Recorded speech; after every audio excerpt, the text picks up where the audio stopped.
Yeah, thank you, Madam Chair. I thank the chair, and I appreciate your efforts to move forward these bills.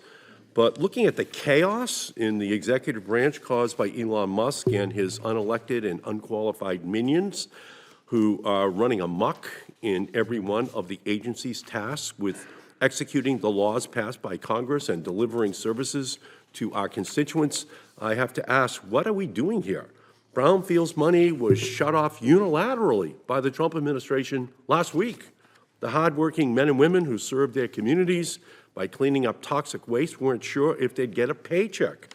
The communities counting on the economic revival weren't sure if they'd get stuck with toxic legacies for more decades to come, and all because the Trump administration, as managed under the thumb of the unelected billionaire Elon Musk, illegally stopped programs to clean up our environment that were authorized and appropriated by Congress on a bipartisan basis.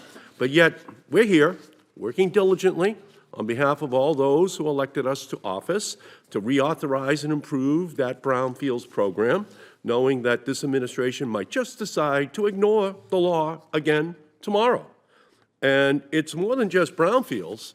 The Environmental Protection Agency was forced to stop providing funding to programs authorized and appropriated by Congress to get toxic pollution like PFAS out of our drinking water, to fight air pollution, to help schools buy newer, healthier school buses, and to lower energy bills and make people's homes safer and more comfortable places to live.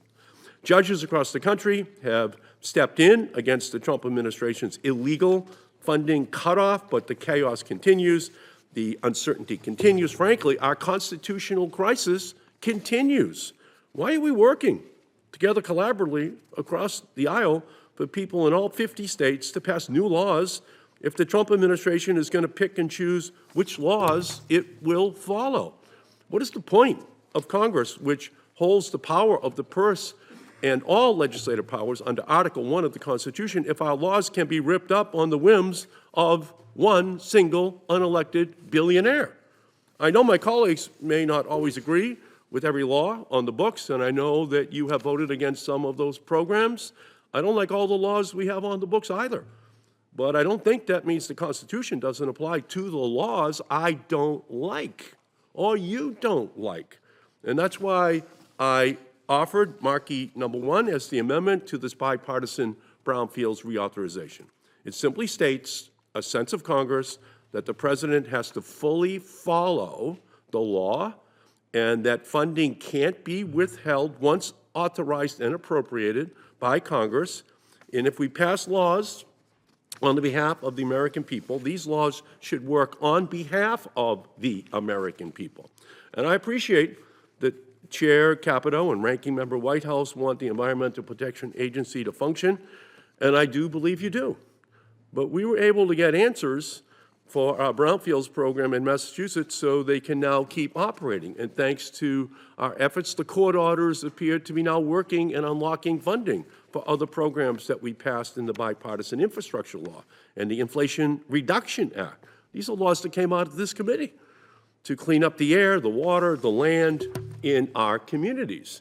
We shouldn't need a sense of Congress in order for laws passed by Congress to be executed by the President. I'm not calling this amendment up for a vote today because the law itself should be enough. But if the Trump administration continues to illegally seize funding and unconstitutionally stop operating programs to clean up our communities and stop pollution, I simply don't see how we can let the committee work as if we're in business as usual going forward. I cannot commit to that.